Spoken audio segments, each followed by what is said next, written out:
Hi everyone, welcome to Core Farm Chickens. This is part 2 of our online poultry keeping course, chicken keeping course. So have a look at part 1, which is all about the different breeds and things. This one is going to be about eggs, egg production, how many eggs to expect, and what to do with them really, and what laws are involved with, I was going to say the manufacturer, the hatching of eggs, the selling of eggs, that kind of thing. So we'll jump straight in. Once again, this area here will be sort of for me to put in pictures and things to make the presentation a little bit more interesting. So one of the main reasons for people to keep chickens that we hear a lot is they want them for the free eggs. These will be the most expensive free eggs that you ever have in your life. Because of the cost involved in keeping small scale chickens. The reason that eggs are relatively cheap in the supermarkets, although we have seen recent price increases, is because things are done on scale and not in the best way. Obviously free range are more expensive than barn kept eggs, or caged eggs, which to be honest should be illegal.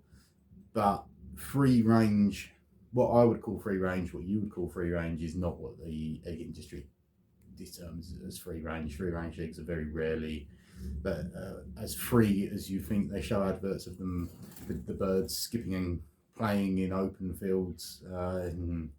Yeah, there's an open field, but it's full of mud, crap, and 30,000 other hens. So take the word free range with shop bought eggs with a pinch of salt. So free range, if you want an egg that's more sort of on the organic side, more the free range, what you would actually call free range, the way to do it is yourself, but they're not free. They certainly are not free. If eggs is your reason for keeping chickens, it should be a bonus rather than the reason, because unless you are particularly concerned about sort of chicken welfare and you don't want to be buying in, and you're not worried about the cost, you just want to know that your eggs, your food supply is coming from a well-kept hens, then that's perfect. That's absolutely fine. But if you're doing it as a way to save money buying eggs, you're not going to save any money. Your egg should be the bonus of your pet, is a way to look at it. When it comes to egg production, again, sort of going back to the previous video, the selection of breed is important. Different breeds of chicken lay different amount of eggs, and they lay differently throughout the year. Some birds will lay all the time, other birds are seasonal. So depending on how many eggs you want will come into play when selecting your bird. Generally the sort of the fancier, prettier breeds that aren't actually laying as many eggs as your common brown hen. Your common brown hen is the champion of egg layers. That's why they're the ones that are used in commercial sort of environments. So those sort of birds, your commercial birds, if you like, your ice browns, any standard brown hen, and your road rocks and derivatives of those breeds, they will lay minimum of 250 eggs per year, up to 330 eggs a year. So they're really heavy sort of egg layers, and they're the eggs you'll find in shops. Some shops, upmarket shops, you'll see a differently named egg, and they may well come from, I can't get your words out, specific breed, like your blue eggs you get in Marks and Spencer. Your dark brown eggs will come from a specific breed. They come at a higher price, not just because of the colour, but because of the bird they come from. They don't lay as many eggs. Therefore, for the farmer to make any profit out selling these colourful eggs, they have to be at a higher price. Otherwise, it's not worth the farmer keeping those birds in their downtime. It will cost too much in food. So those eggs are more expensive. So the way the eggs are laid, the way the birds, the chickens lay eggs, each hen has 2 ovaries. You can't really see me there. I'll put the pictures up, that'll be much better. They have 2 ovaries. However, she only uses one of them for the egg production. The ovary is not like a human ovary. It looks like a cluster of grapes, and it represents all the eggs, or the ova, the yolk, which is in there, that she will lay during her reproductive life. It takes 25 hours for the hen's body to produce one egg. The ova grow one at a time until it's sort of the size of a yolk. So again, depending on the size of the egg the bird is laying, the size of the bird, the yolk will be different size. But we'll go on standard, it's a lot easier. The yolk will grow first, then it will detach from the ovary and travel down the oviduct. If the bird has been mated, if there is a cockerel present, then this is where fertilization takes place. So the yolk is the bit of the egg that is fertilized. And there is a very short window of opportunity before that egg moves on for that to happen. Most of the time, the hen's ovary release one single yolk into the oviduct where it begins journey down the body. Sometimes it releases two, and that's when you get your big eggs and your double yolkers, and that's why that has happened. A double yolker, if fertilized, will very rarely hatch. You'll very rarely get twins in an egg because you have a finite space. In a mammal, you can have twins because the mother can sort of expand to cope with those multiple births. An eggshell is an eggshell. So if you have two yolks in there, when the shell is formed on it, yes, it will be bigger, but it's not big enough for two birds to form in there without it splitting. It has happened though. It's not impossible. There have been twin hatches. We've hatched thousands of birds. Never happened. We've never seen it, but I've seen pictures, I've seen videos of it happening around the world, so it is possible. Okay, so once you've got your egg yolk going down, you then get to the magnum, which is not an ice cream. You wouldn't want to eat it, not at this stage. So the magnum, where the albumen, which is your egg white, is added.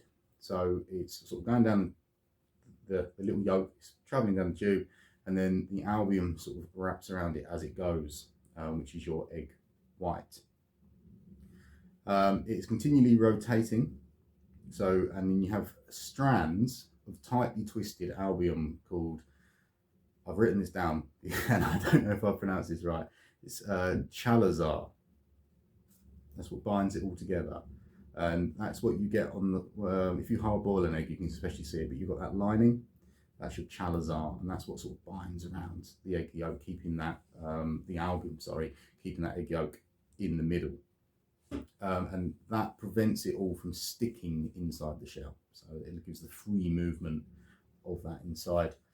And then there are two chalazi, which anchor the yolk at opposite ends. So when you crack an egg, I'll try and do a picture now of that. When you crack an egg, sometimes you see this like wispy white stuff on it, which I've heard people panicking about what that is. That is your anchor point. It's almost like a spider web coming in the corners.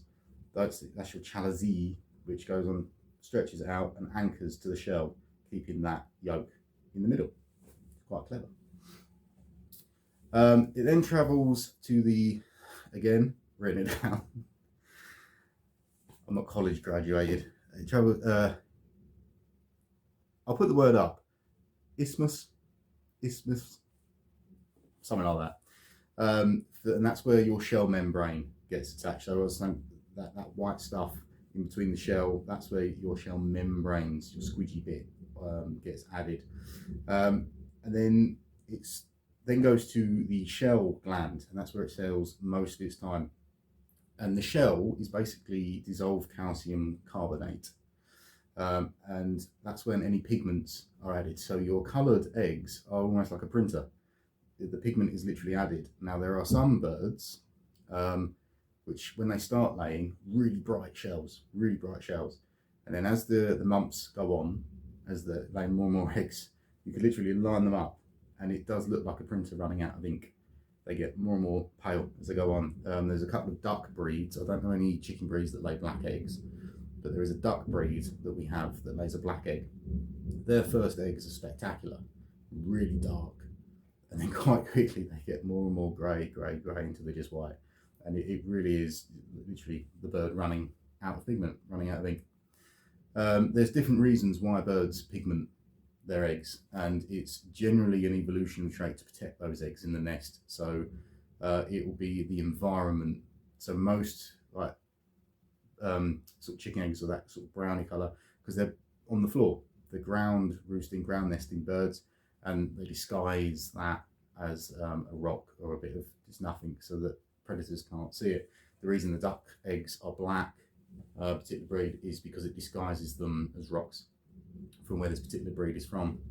So you can't, the predator can't see the egg really. So that's why they're pigmented. So the green ones, blue eggs, they're not blue, they're more greeny, but they're called blue.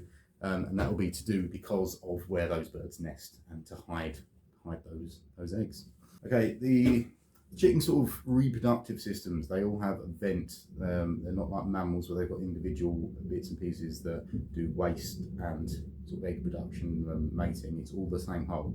So when the egg comes down, it comes down sort of the large end first, which clamps shut everything else in the body, and it stops that egg becoming contaminated at this soft stage with fecal matter, because the bacteria of that would then permeate the still soft shell, killing the chicken inside.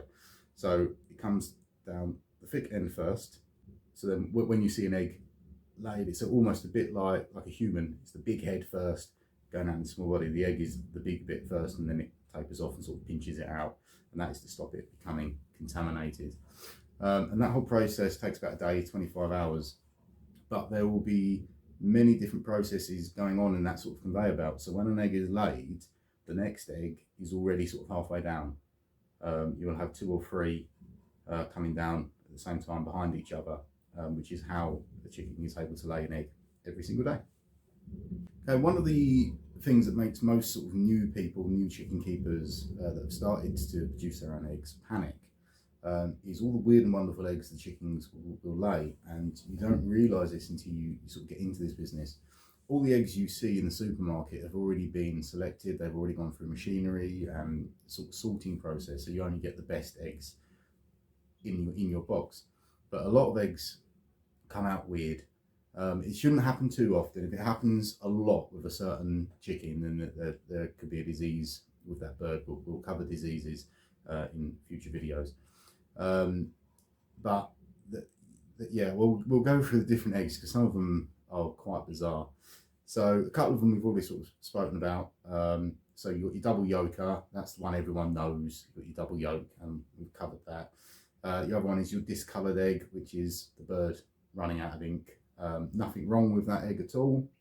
It's just you spend all this money on a bird that lays lovely dark brown eggs, and they only lay them at the beginning, and then by the time you get to the end of the season, they're now just normal looking eggs. That can dishearten people that they've invested in these lovely chocolate coloured eggs, and they're going to be selling them and making all this money, and actually for only half of that bird's laying period do you get those lovely coloured eggs. Same with the blue ones as well. The other most common one is something called a fairy egg, also known as a fart egg, and that is an egg that is formed but without the yolk. So the ovary misfired, didn't send the yolk down, but your album and all that created, so you end up with this tiny sort of marble sized egg called the fairy egg, and that's where they used to think that's where the fairies came from, or that's what they told kids, that's a fairy gonna hatch from that. It's also known as fart egg because it's like that's what the chicken did. It put a lot of effort into that one, it fell out.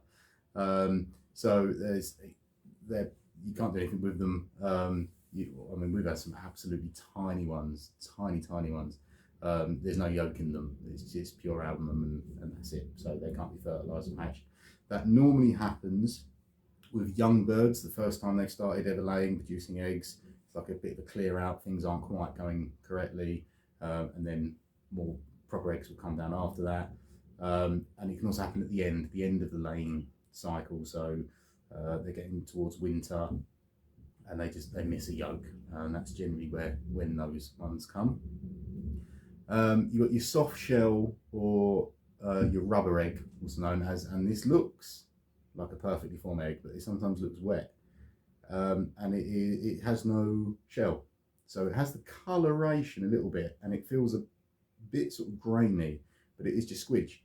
And they are called rubber eggs because I've seen a bird sort of stood up and lay one of these, and it does bounce. Nothing wrong with what's inside it, everything's there, it just hasn't got the hard shell on it. Now, this could indicate an issue with the bird. It could have a calcium or vitamin D deficiency, and that is why with birds that are kept not free ranging as much as you'd like, that's when you need to feed things like oyster shell, grit, that kind of thing, because that gives the birds the calcium they need to produce that into the eggs. If you're feeding your bird on layers pellets, that's got all the calcium they need in it. But if you're feeding a more organic, more sort of natural food, like fresh foods and things, they will need that added calcium to be able to produce the shell. Otherwise you get these rubber bouncy eggs. Yeah, if your bird is constantly doing it, there could be a medical problem there. But it happens again sort of in young birds, really, or older birds that aren't eating as much. It can happen, and it should be rare. All these things should be rare, but not like really uncommon. It will happen. If you're keeping birds, you will have at least one of these eggs at least once a year, so you'll get to know them. Tubular eggs, however, they are quite rare. I've only ever seen one, and it's an egg that gets squashed. Now this can happen when a bird is just forming the egg and the shell is just going on and something's happened. So that bird could have been attacked, it could have become stressed, it could have just been squashed, literally squashed at night by the other birds piling on top of it. So your egg gets squashed and then hardens, and they lay this tube egg, which again is never going to hatch. If you're trying to hatch, that's no good. So yes, it's a flattened egg, elongated. Sandpaper egg is sort of what it sounds like, really. It's not smooth. This can hurt the bird coming out, and it does feel like sandpaper, and it looks like little insect eggs all over it, or minute like grains of rice all over the outer shell. This doesn't look like what it is. So, oh no, sorry, this isn't what it looks like. So it hasn't got parasites. These aren't anything. I've seen all sorts of pictures go up and people say, oh, your bird's got parasites. It hasn't. These, what they are is calcium deposits all over the eggshell. So it's overdone it with the calcium to harden that shell. It's overdone it. It's too much, and you end up with this gritty texture. It doesn't happen that often. I mean, sometimes even shop bought eggs will have a little bit on them, sometimes a little lump. That's what it's a calcium deposit, and it's completely harmless to the bird. But if the egg is completely covered in this, it can hurt the bird coming out. So there could be blood from that sort of scraping, which is obviously very uncomfortable for the bird, but shouldn't cause a major issue. Misshapen eggs is a bit like the tubular egg, really, and I mean they could be anything. They sort of come out with like tails and things on them, and just oddities to it. I've even had some eggs that are sort of, they look like a number 8, like a balloon that's been pinched in the middle, and that will be to do just with the bird's internal organs. Something's happened where it's squished that egg as it was hardening. You can sometimes get an egg which then looks like it's got smaller eggs sort of attached on top. That happens, and that's where sort of 2 soft eggs have merged. You can also get an egg within an egg. That is incredibly rare, and that shouldn't happen. That's to have an egg within an egg. It means an egg has come all the way down before it's had the out, and then it's sort of got stuck, and the further egg has come down and gone in it, has hardened, and then the first egg hardens. It's a bizarre thing. Again, that generally happens with something like a double egg. They're huge, these things, and you crack the egg, and you think it's a double egg, and actually there's an egg within an egg. Again, that sort of happens in old birds that their system's basically sort of shutting down, it's broken down, and all this weird things come from it. Now in the commercial industry, as soon as a bird lays an egg like that, they're done. You can keep that pet for a long time. We had our oldest bird we've had was a bluebell called Linda, who was with us for 7 years, and she laid 2 eggs a year, both of them absolutely huge, double yolkers. And that's all she did, sort of from the age of 5. So the last two years, she would sit there and lay this colossal egg, that was her done for 6 months. But we kept her. She was a lovely sort of old bird. So yeah, as long as you're keeping your bird as a pet, they sort of go through the menopause or henopause, and they will stop, and then you've just got a pet bird that doesn't lay eggs, really. There is a type of egg that is serious and is showing a real problem with that bird, and that's something called a lash egg. You will know if you've ever had one of them because the smell is unreal.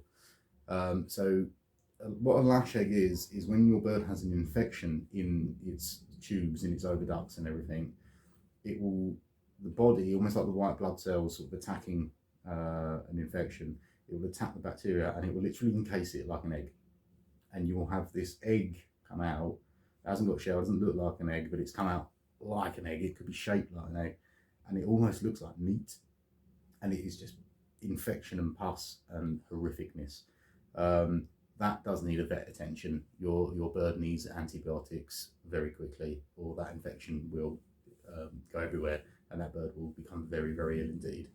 They're not rare, lash eggs. A lot of people get them, but we've never had one. In 4 years and thousands of birds going through us, we've never had a lash egg.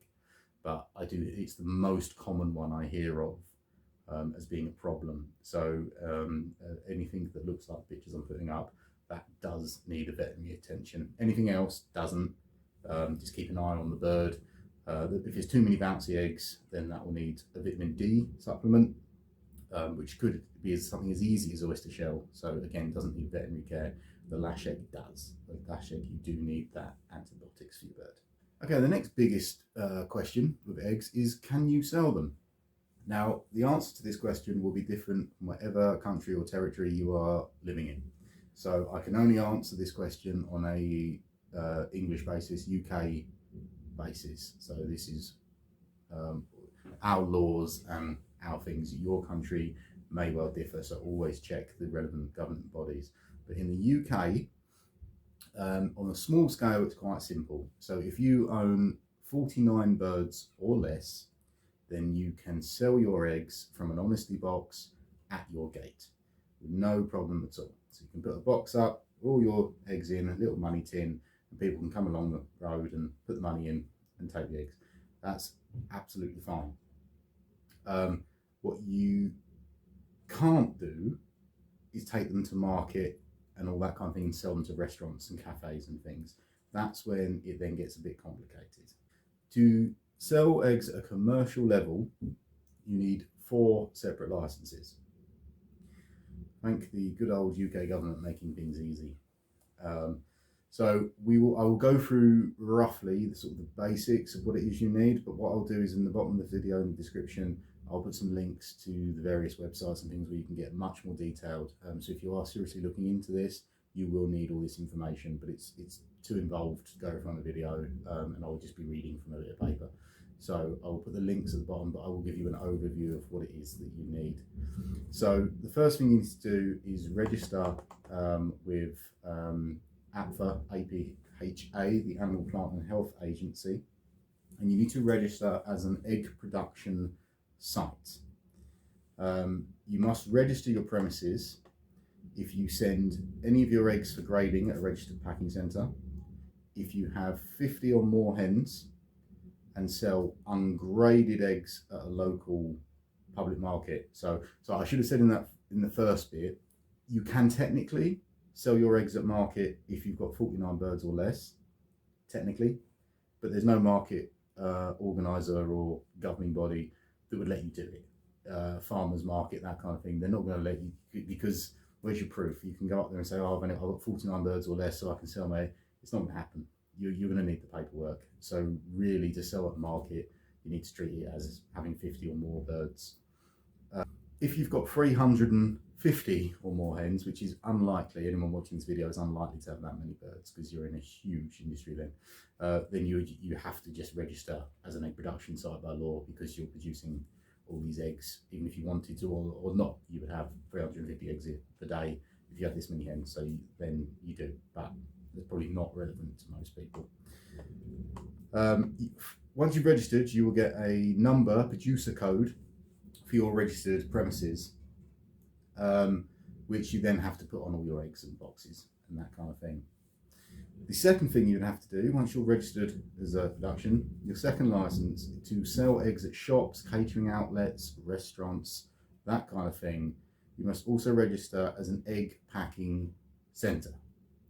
So you're not only a producer, you're a packer as well. And then only people registered as an egg packing centre can grade eggs, as in like Class A egg, for retail and catering.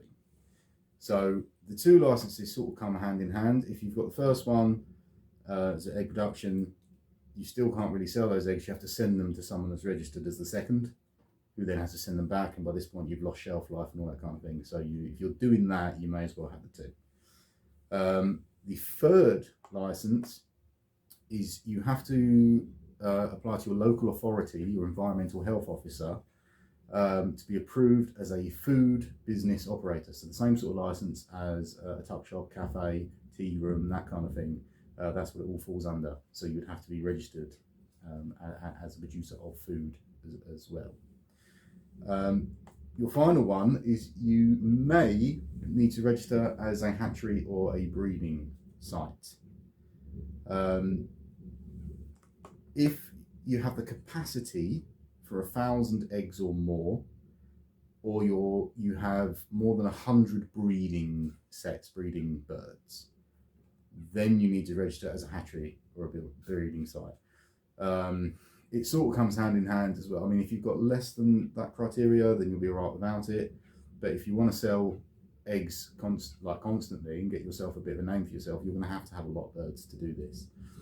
So you are more than likely going to have all 4 licenses. Otherwise, you're going to run out of supply. If you've not got enough birds, people will then get used to you having these eggs, put an order of eggs in, and you have to turn around and say, sorry, I haven't got them. You then lost that business. So you're probably going to want the capacity of 1,000 eggs realistically to get any sort of comeback on the money and all that. So you are going to need those 4 licenses. One of the, I won't use the word stupid, one of the best questions I ever had from a customer was she rang me up saying that there's a problem with the bird and with the egg. And it was one of those times where you speak to someone and your brain can't even compute how to answer. And the issue that this lovely lady had was that her birds had started laying eggs, but they didn't have the little red lion on them. She thought the eggs that were marked in the shops with the red writing and the lion literally came out the chicken like that. That was a bizarre conversation, and I'm not convinced she believed me. Even when the conversation was over and I'd explained it, I think she still thought her chicken was broken and should somehow be stamping pictures of lions and things on her eggs. No, that doesn't happen, obviously. So you must stamp your eggs with your product code, which is the numbers you get given as your site. It's all to do with traceability. So the numbers and things you see stamped on eggs will all trace back to the particular packing centre, the particular breeder, and that's what you have to do. But that will all be explained to you when you go down the process. So once you've graded your egg as Class A, and that is really the only grading, it's Class A or it's in the bin. That's it. So you ungraded eggs, the only time you can sell an ungraded egg, so it's a bit smaller, a bit bigger, a bit wafty, is on your doorstep or at the local market if you are allowed to do so. Apart from that, all eggs sold have to be the best of best, the Class A, which is why, kind of at the beginning of the video, I was saying most people aren't aware of these other eggs because you're not really even allowed to sell them, particularly. So it's only the best eggs, Class A, which you have to then mark. So the only thing you need to do with an egg if you're selling it at your doorstep is you just have to have your name and address on there. So a little bit inside the box. You can't sell eggs and then no one knows where they come from, because if there was an issue and you had a salmonella problem and you weren't aware of it, something like that, and people got food poisoning or illness, those eggs have to be traceable. You can't sell an egg that's made someone ill because you didn't realise it's actually been sat on the floor for 3 weeks before you sold it. It's then made someone ill. You can't just rip down your honesty box and go, no, it weren't me, governor. So there is that to think about. There is comeback there is responsibility. You are selling something that someone would eat. The same as if you bake someone a cake and sold it at a market or a school fair or something, and someone became ill because of that cake, you are responsible. So there is that to bear in mind. Your levels of cleanliness and attention to detail on things like how old the egg is are very important. You can't do this willy-nilly and leave a box of eggs outside in the sun for 4 days, and on the 5th day still leave them there hoping someone will buy them. You need to be on the ball of food hygiene, that kind of thing. Even if you fall below the licensing criteria, it's just common decency to be looking after members of the public and your customers. One bad review for eggs or food, you're done. You're never going to sell another one anyway. So it is in everyone's interest that people really are on the ball with this kind of thing. So that's what brings me on to say, how do you know if an egg is good or bad? How do you know? The easiest way to do it is with flotation. I wanted to do a little video here and put it in and show you how to do it, but I don't have any bad eggs. I should have thought about this and kept an egg back and let it go bad, but I'll put up a picture of how it's done. So you basically you have a volume of water, and one at a time you put your eggs in it. Now this you should be doing for your consumption. Don't wash your eggs. Don't make your eggs wet and then sell them.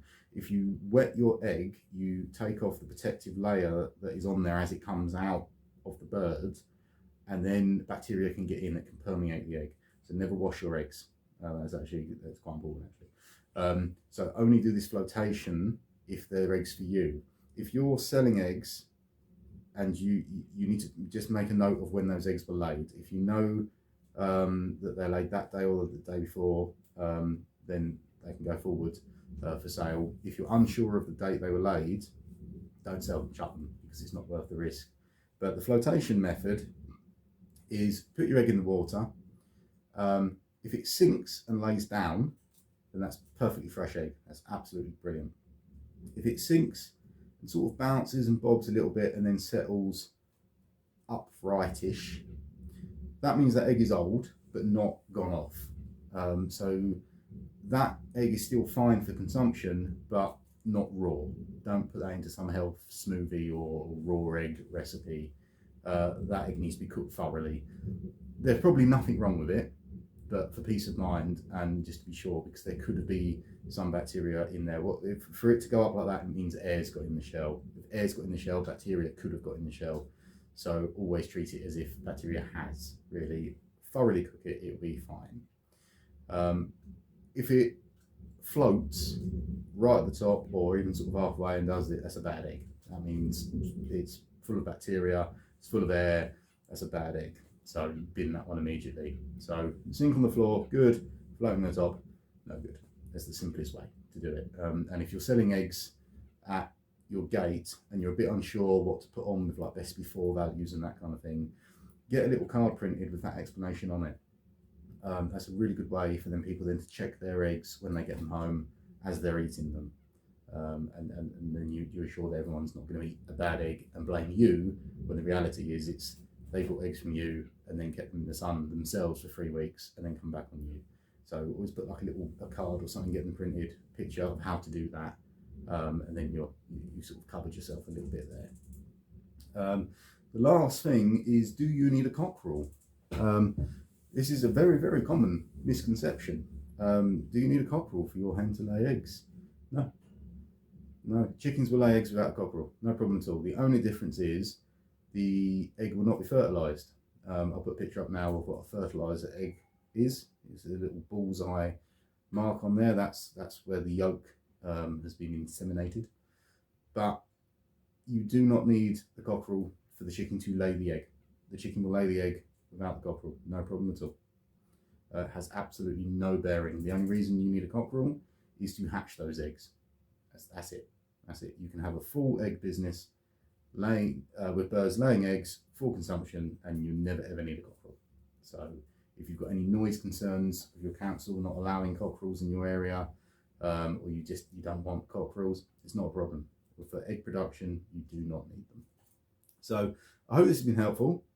Hopefully all the pictures and things have made sense. I'll put the links to the licensing and the APHA and all that thing in the description. So if you are interested in setting up a business, you will need to thoroughly read that.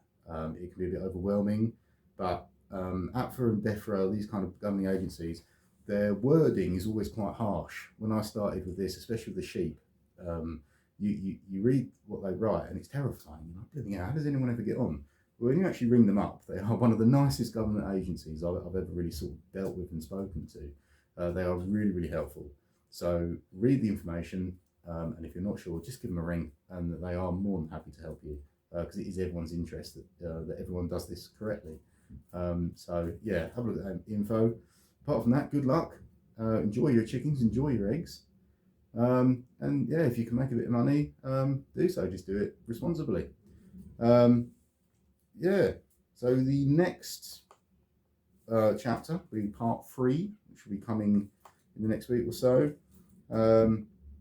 Will be about, we'll start with cockerels, because we've sort of ended with the cockerels, so as a natural, we'll talk about some cockerels, and then we'll go on to sort of medical problems as well, common medical problems that you might find with keeping chickens. Thanks for watching. We've been Court Farm Chickens, and we'll see you on the next one.